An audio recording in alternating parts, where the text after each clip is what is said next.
All right, grasshoppers. All right, stop crying. Everybody stop whining. She is back. Yes, by popular demand. Last week was my fault. We had to cancel the show. Our friend Allie here even had another guest lined up that we had to cancel on. So I apologize for that. So that was my fault. It's not Allie's fault. Good to see you there, friend. How are you doing? Good to see you too. I'm doing great. And yes, I just checked with my friend Leslie. She's a veterinarian out in Portland, and she's really interested in the microbiome. She's not available this week either, but hopefully in August we'll be able to get her.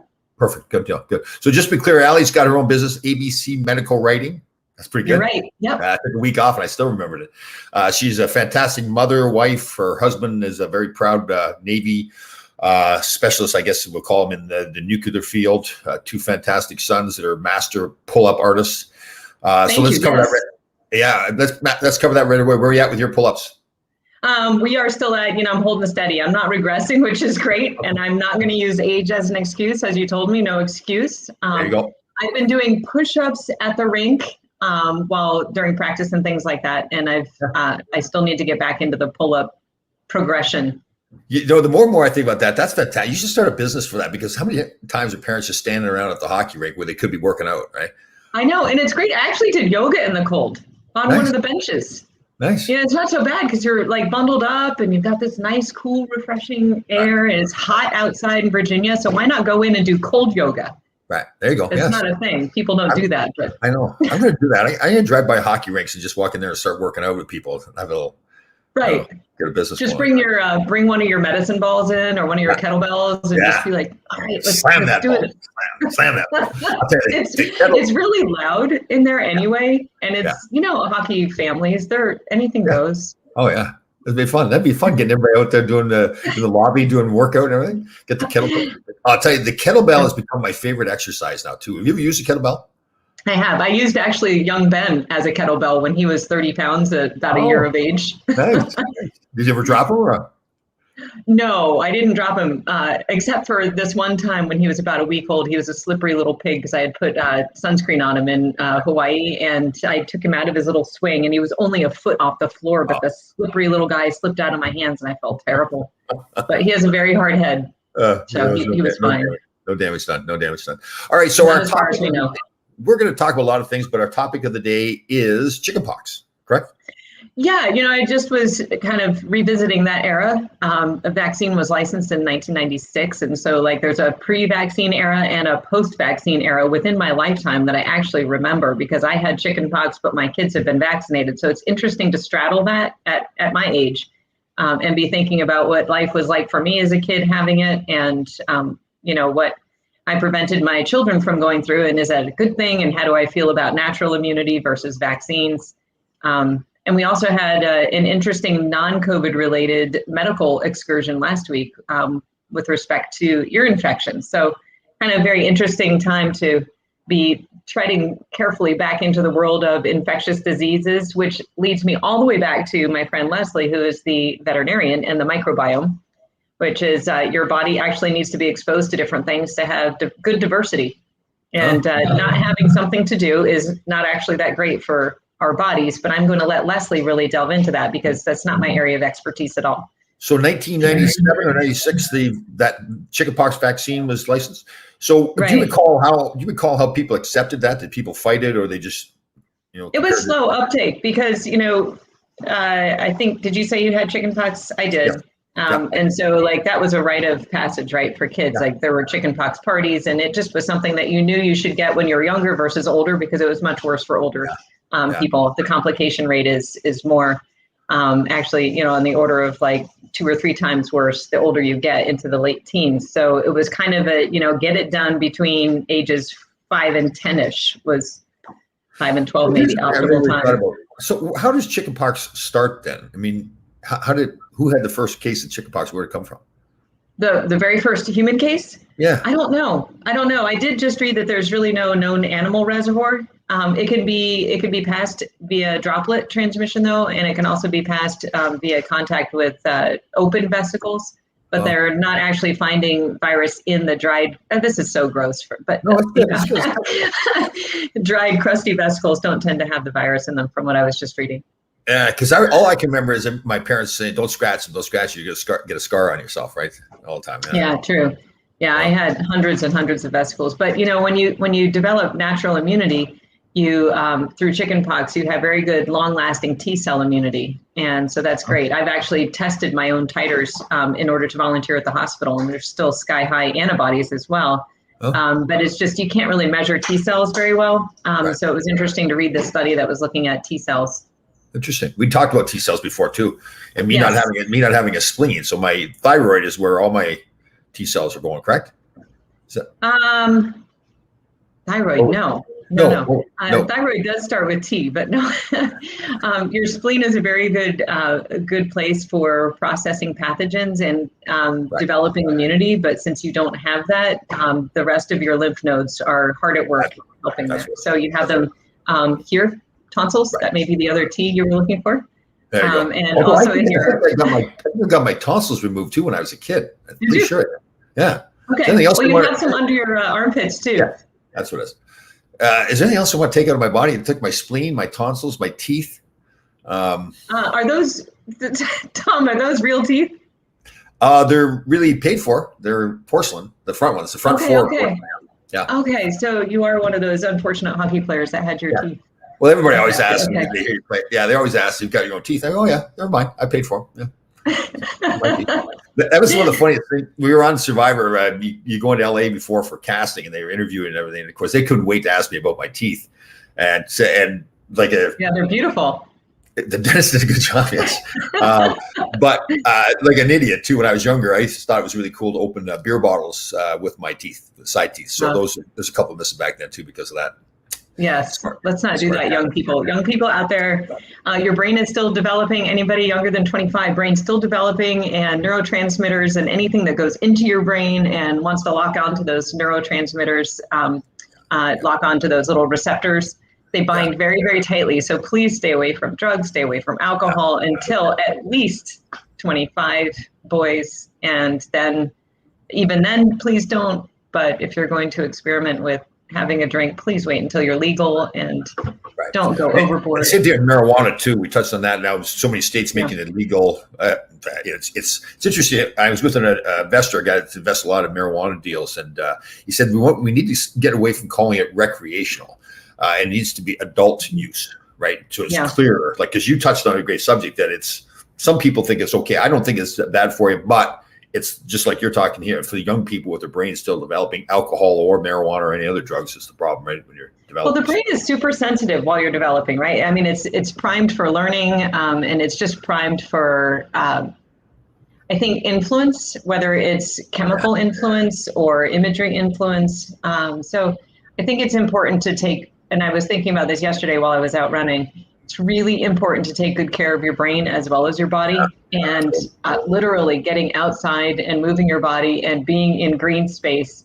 In Japan, they call that forest bathing. And it's really, really important. You really actually can physically feel a difference when you change your environment, you change your, just your stimuli. Your brain actually can respond in a favorable way that's protective. I know it sounds very, contrary to how I normally present things with facts and figures and things like that. That's one of those things you can actually feel. You don't need a study to tell you that it's good to be outside and seeing a sunset or, just studying a flower or a caterpillar even. I mean, it's just a phenomenal experience that you can sense without needing to read research on it. I definitely agree. I agree. You can exercise your brain the same way you exercise your body, and same thing with foods. Like, and with me studying intermittent fasting and autophagy that takes place in your body and your brain. And it's regenerating the cells all the time. I think foods too. Like ginger and turmeric and all the healthy foods. I think help as well. So I agree. I really feel like, honestly, maybe it says something about me before, but over these last 4 or 5 years where I've continued to get healthier and healthier physically and mentally, I do feel like I'm sharper than I was before. And I think we touched on this too. People kind of laugh at me, but I used to have to wear glasses before. I was nearsighted. And I just don't now. I don't wear them. I don't wear them when I drive anymore. And I think part of it is just the fact that you see, don't laugh at me. You're so big, Tom. Everyone just gets out of your way. It's not that you see well. I'm just kidding. That might have something to do with it. Yeah. But it's interesting. We were talking before the show too. I'm part of this. I'm in the walk for Westchester County's chapter of the Alzheimer's Association. That's so great. And my father had dementia when he passed away and everything, so it's kind of near and dear to my heart. But I really do believe, listen, that you could probably speak to it better than me. If you may get Alzheimer's or dementia, but I think you can really fight it off by really being healthy and mentally healthy too, right? And exercising. So I think so. I think that that's an area that I don't know too much about, other than just kind of reading the lay press about how exercise is good for you and eating and everything that you just mentioned. I know that there was an Alzheimer's drug that just caused a lot of controversy within the FDA regarding its approval and whether or not there was enough evidence for it and in whom is it best and things like that. So I don't know. I think for all of us, to the extent that we can, take good care of our bodies in a non-pharmaceutical way. Yes. And as best you can. And I think that those little things really do add up. I think they really do amount to something positive. I mean, just exercise and proper eating can keep hypertension at bay. We've all been touched by family members who have had invasive procedures done, at this, in my age of life and later, and some of them are avoidable. And it's just a matter of trying to make conscious decisions every day to protect your own body. And I just think we take ourselves for granted. This has been a really tough year for people to actually take care of themselves, I think, because there have been so many stressors and so many distractions and just the inability to plan and commit to things. I'm generally a pretty balanced person, but even I have noticed that it's tough for me sometimes to like actually want to go and talk to people and commit to being in a place at a certain time with groups. I mean, I think we're in a transitional phase this coming year where adults are vaccinated, cases are overall very, very much lower. We're in a different scenario than last year, but then we have the constant barrage of news and worry and concern about different variants. And so everybody's got their lives on a perpetual hold. And I just don't know that that's a really lovely place for most people to be. So then we turn to maybe less healthy eating habits, maybe less exercise. We just stay in this cycle that might have been tenable for a couple months. It's really not tenable for 2 years. I mean, you really do need to just say, the heck with all the news. I'm going to take care of myself because that's all I can really do.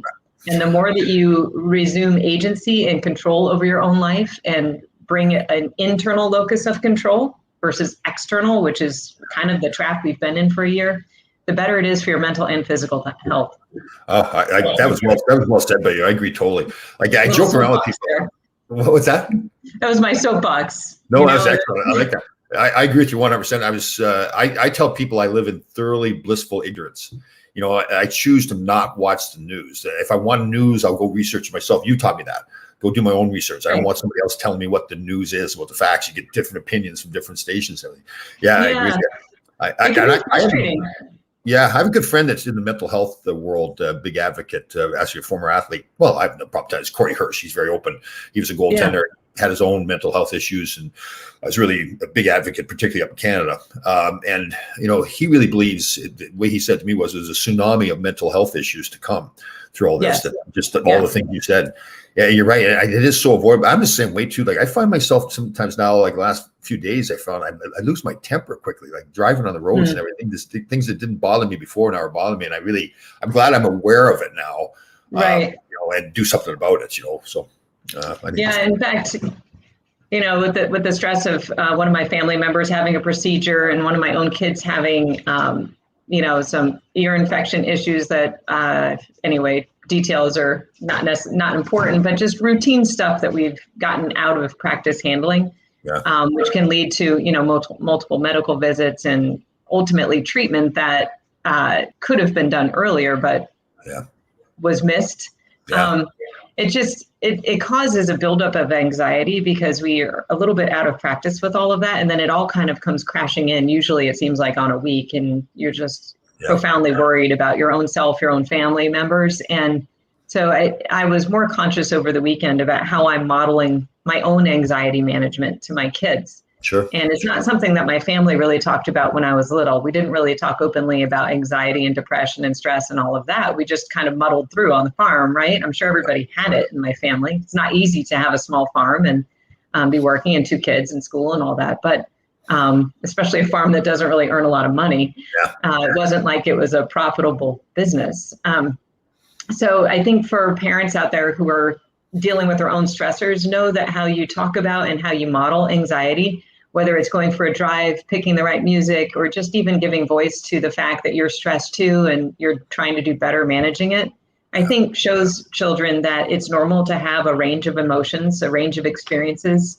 We don't have to go straight to medication for all of them, although that may end up being appropriate, but we can try to self-manage within a range of reasonable, right, parameters before seeking clinical help. And then when it's appropriate to get clinical help, we do that. We act and we get the help that we need and we advocate for ourselves. I think that all of these little things that we can do, exercise, music, food, it's all good to talk about. It's not something that, necessarily needs to be hidden from children. I think they benefit from seeing adults deal with that.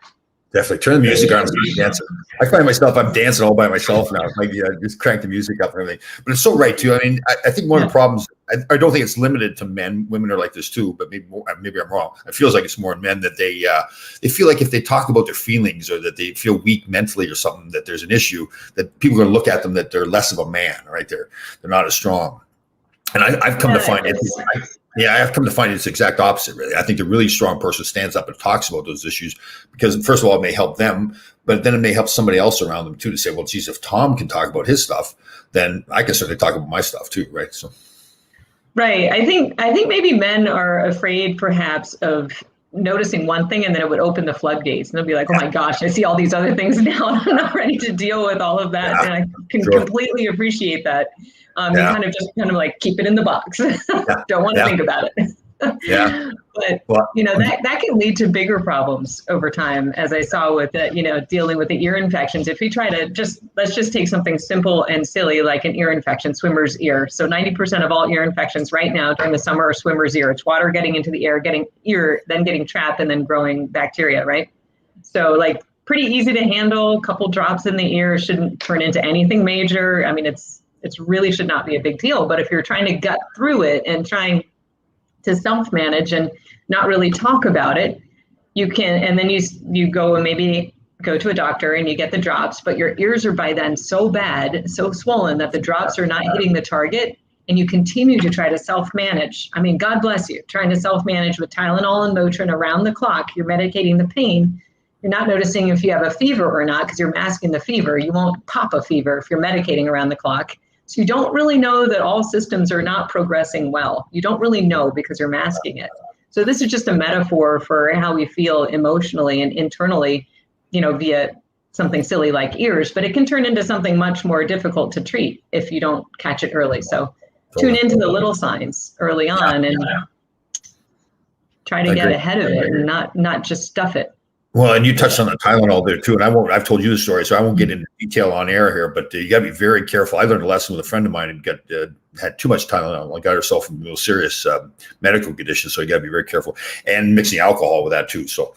Right. As a matter of fact, I was describing that to my kids. I don't know that we always think about this, but the word bioavailability is what happens when you stick medicine into your body. It goes to the liver, well, first the stomach, the intestines, then the liver. It gets metabolized. And then, so say you have let's just say 300 milligrams coming into your body. It has to go through all of that. And then what's actually available for your body is some portion less. And it all depends on your own metabolism and how the drug is metabolized itself. But so what's actually going into your bloodstream is less than 300 milligrams. So when you're medicating around the clock, what you're trying to do is keep a steady state, recognizing that you put X amount in and then, some amount less than X comes back out. So if you keep putting a lot more in and you're not metabolizing it all over time, you can end up developing liver damage because of overuse of Tylenol. It sounds so innocuous, but it's not. And that's why there's limits on how much you should take every 24 hours. Right. Ooh, it was scary too. I don't think I've ever used Tylenol, but I really don't take a whole lot now. But I was younger, I'd have Tylenol. But yeah, when I saw what happened to this friend of mine, man, it was scary. So yeah, you got to be very careful of that. Right. So the heads up you might want to share with people is if you hear someone talking about Tylenol, just red flag. It's long been known as a way for people to find a way out. This is not a new 2021 thing. It's unfortunately something that people have used, but you need to be very careful. So if you do have a friend talking about taking Tylenol, just tuck it away in the back of your head. Maybe they are crying out for some help and they're having trouble dealing with some emotions or depression, anxiety. And like we were just talking about, the fact that this year, like 2020 is just dragging into 2021 with no end in sight about worry and concern. And they just may be at the end of their rope, really. Who can blame them? And that's a great point. And if they're including alcohol in that too, then you really have to be aware of what's going on, because that is either they don't know what they're doing or they do know what they're doing. Either way, it's very harmful, and can really, in this case, it just crept up on this person very quickly, and she was in real serious medical condition. So if you see somebody that's doing it, you need to get them to stop. Or if you know somebody that has been doing it, you need to get them to the hospital right away, because it's pretty scary. But yes. Yeah, I mean, Tylenol sounds like it's for babies, but they gave that to me in the hospital after giving birth to a 10-pound, 2-ounce child. And it actually works. So it's the 2 little pills. That's what's on the bottle is 2 little pills. Yeah. That's what you take, and it actually works. So don't be thinking it's just for babies and doesn't have an actual painkiller, and it's pretty good. Yeah, definitely. We talked about chickenpox before too, and I've gone through. I had shingles about 3 months before I went on Survivor. Actually, got shingles, and that comes from people when you've had chickenpox. You've got that in your system that now turns into shingles as an adult, right? Yeah, it hangs out in the sensory nerves. It just goes into a dormant period and then can be reactivated. And so the thinking is it tends to reactivate later in life, people who are 60 years of age and older. And that's a time called immune senescence, which is such a sweet word. I really like that word. But what it basically means is like your immune system is just kind of peacefully not as hard on the gas pedal. It doesn't have quite as much vigor as it might have in the past. And that means, guess what varicella gets to do? Reactivate. So that's why you have a vaccine for it later in life, which is like, hey, immune system, remember this. And so it reboosts the antibodies so that if and when varicella decides to reactivate, you have a ready force to beat it back. So I could have gotten the shingles because my immune system was not as strong as it should have been, or was. Yeah. Oh, okay, interesting. Yeah, because I've really changed my lifestyle since all that. Not because of that, but partly because of that. But I feel like my immune system is so much stronger. I'm assuming it is, be all the ginger and turmeric and the intermittent fasting and healthy eating, all that kind of stuff. Oh, that's very cool. It may well be. That was one of the. My father had shingles, and he told me that his son, like, he was a tough old farm boy too, and he said, "Son, that was tough." And I was like, "Well, suck it up, Dad." And then when I got shingles, like, holy smokes, that hurts. And it's weird too. It's not just the rash that you get. It's like your nervous system inside and everything. It's just I was in the middle of the winter and I was sleeping with the window open because I have the cold air on because it was just was the pain only in the place where the rash reactivated, or was that sensory feeling kind of everywhere? Yeah, everywhere. So probably about a week before I actually knew I had shingles, the top of my head felt like it was on fire for about a week. I couldn't figure out what it was. I played in a charity hockey game a Sunday before. Like about a week before that, I ultimately went to the doctor, and I had a cramp in my stomach, and I couldn't. It's almost like I had the flu at that point. That was just the minor stuff, and then I started getting the rash, and I went to the doctor. The doctor looked at me right away. She didn't have to do anything else. She said, "You've got shingles," because I guess the rash only goes on. It never goes to the other side of your body. It's just on the one half of your body. Yeah, it starts at some kind of dorsal root ganglia. In my impression, when I was kind of trained in this, like I got the impression it would cover one shoulder or the other type of thing, or okay. Yeah, I got it all on the side of my face and down into my shoulder. Okay. And that I saw some people that had in their eyes, and it really affected their eyesight for a while. Wow. It is, if you can get the flu shot and you're older, the shingle shot, I really recommend it because I've talked to a lot of people because of it too, and some of the people said like their older parents or whatever had got it, and it really changed their lives. Like it takes a lot out of you. Like it's not just the rash or it's more the internal, like your nervous system is just you're shot. It's like you just don't have the same energy level, and everything. So interesting. Not fun. Yeah, thank you for that. Thank you for telling me about that. I only learned kind of theoretically about it. Yeah. Yes. And here I was too. I wasn't even going to go to the doctor. I'm not going to the doctor.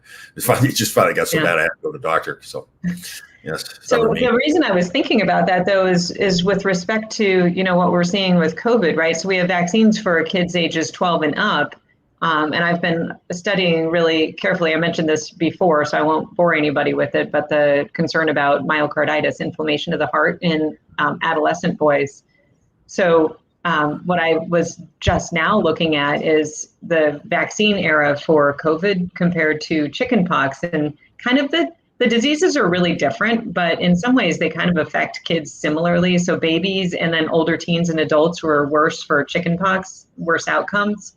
And the same is true for COVID. But interestingly, I was reading that for chickenpox, 70% of people did not actually have an underlying comorbidity or chronic condition of those people who ended up in the hospital. They were generally healthy. So what kind of attracted my attention as a mother then thinking about vaccination for my kid is I can't stratify who's going to have a bad outcome with chickenpox because so many were actually healthy. But COVID is a little different. COVID appears to be, at least right now, people who have comorbidities tend to end up primarily in the hospital. Now, there are healthy kids who do also end up in the hospital as well, but it just seems to be a little bit different. So one of the things I'm just kind of struggling with, and it will not be a popular topic among some groups, but as an epidemiologist, you really have to ask questions and keep an open mind. And one of the things I'm thinking about is we're probably a year away from having a vaccine for kids younger than 12 that's actually really widely available and really strong uptake. 80% or more parents actually vaccinating young kids. We're probably a year away from that scenario.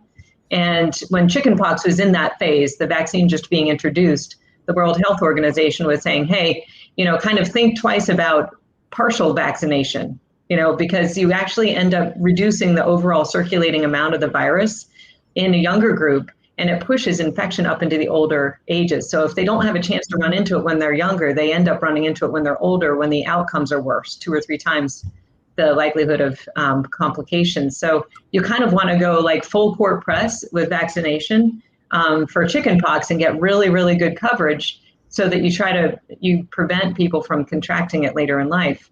So I'm thinking about that with the kids with COVID. There's all this discussion and push about masks, wearing masks in school for the young kids. And as a mother and an epidemiologist, I'm not 100% sure that I actually think that's the right course of action for this year. I think because kids are less likely to have infectious virus in their noses, they're less likely to have a bad case. Hospitalization rates are 0.7%. It's in the same ballpark as varicella hospitalizations were before the vaccine, roughly the same ballpark, same percentage. But for varicella, it was healthy kids. You couldn't tell who was going to the hospital or not. For this, you kind of know, like if your child has asthma or diabetes or obesity, you kind of know they're in a higher risk group. So if they're 12 and up, you could kind of think, hey, I think for them, vaccination makes sense. If you have younger kids, take extra precautions if they have, the rare juvenile diabetes or asthma, if they're in that 5 to 11 group. Otherwise, I'm still thinking this through, still processing the data and all of the studies, but I'm kind of thinking that normal life, natural immunity might not be such a bad thing for these kids for this year. Right. And then full court press on vaccination coverage next year. And between natural immunity and vaccination coverage, we've got enough protection to really keep it from creeping up into the older age groups where hospitalization risk is really bad. All that said, everybody's worried about Delta variant. Is it really actually more severe for people who get it? I haven't seen anything that suggests it's more severe. It is infectious. Some people are saying it's more transmissible, more infectious. There's still some vigorous debate among immunologists and virologists about how much of that is human factors and going about life as normal versus being extremely secluded and protected and not in circulation. So you've got virus factors, you've got host factors. Yeah, it's got some changes in the spike protein. Maybe it makes it stickier, easier to infect cells. So we just don't know how to apportion all of those changes to, the increased transmission. But long story short, that's where I am. That's what an epidemiologist thinks about over coffee in the morning is really what's best. So, now the Olympics are getting over there for Olympics, and now there's some cases over at the Olympic Village too. But we had that in baseball and football and hockey where they canceled games and everything. They just kept going through it. Is that what should be done then, as long as they know how to contain it? Well, so it's Summer Olympics and a lot of the competitions are outside, right? So people who are positive, they're going to want to watch carefully to see how they progress. And so if a person has tested positive, but they're asymptomatic, do they get to compete or not? I'm sure they're probably not being allowed to compete. Right. If the question is then again, do we quarantine the other athletes who are also in the Olympic Village? I would imagine in Japan, although I've not looked into this carefully, I would imagine that they're actually asking the athletes to mask most of the time. So I just don't think that we need to eliminate people from a once in a lifetime experience. But I don't know what their mask rules are over there. And I actually thought most people were vaccinated. So these are going to be few and far between breakthrough cases. They should be very, very mild, probably less likely to transmit. I would think that, reasonable precautions would allow almost all athletes, even if they were somehow in contact, let's say at a cafe ordering food or in a cafeteria, to continue, but just to do the rapid antigen tests and see if they're actually positive. I guess part of the problem there too is they're all in dorms, right? They're not at their homes where they can go quarantine by themselves. They're in dorms, that may cause a problem. And I mean, I don't know if they're living with other people though, or if they gave them single rooms. Like, I just don't know what the Japanese decided to do. As far as that, it would make sense to me to not actually bunk people together in the event that there was a case. Yeah. I don't know though. If you've got the space to do that, right? That's the problem. Right. And from what I understand, the social life between the men and women at the Olympics is pretty vibrant as well. In fact, the story is that they used to hand out condoms to the young athletes. Between the athletes? Yeah, the officials would hand out condoms at the Olympics because. Interesting. Yeah, they were. I don't think I would actually engage in any of those recreational activities while I was there pursuing a medal. I would tell you that I would be very single-minded about my medal. Well, they're very focused, but from what I understand, it is quite the party life at the Olympics. They do have a lot of fun. Yeah. That may be true after their event, but I don't know. That seems crazy. Then again, Tom, you've told me stories about your own Olympic experience. Exactly. Non-Olympic experience because of my social life. Yeah. Right. Yeah, that was a proud moment. That was. Well, for anybody that doesn't know that story, it'll be in my book as well. The book is almost done actually now. But I decided first night when I was trying out for the Canadian Olympic team that myself and two other friends were going to go out for a few adult beverages. And we got back we were staying in these construction trailers because they couldn't afford hotel rooms. So when we got back, we decided it'd be a great idea to put the furniture from the TV room out on the trainer's car. So the next morning I was handed a plane ticket home. That was my Olympic experience. So really smart. Yes. Really proud of myself. And remember, young people watching, that all started with adult beverages. So back to our original theme. Be aware that your mind is extremely susceptible to such influences. The question whether I was using my mind at all there. I mean, I'm also guilty of. Did I ever tell the story on air? Maybe this will be for a different time, about actually like shredding my ACL while catapulting a pumpkin. Oh. No, you didn't tell that story. We'll maybe do that next time. How to recover from injury. Yeah. All right. So we're going to have our friend on next week then. She's coming on with us? Let's see. I am actually traveling next week, but depending on where I am, I could jump on if Leslie is available. So I will find, Leslie will drive this whole thing. When she is available, she's amazing. Let's get her on. Microbiome. Good. Excellent. All right, everybody. Again, our great friend here, Ali Krug. She has abcmedicalwriting.com is her website. A fantastic person, kind of a nerd, but a good nerd. It's a good thing.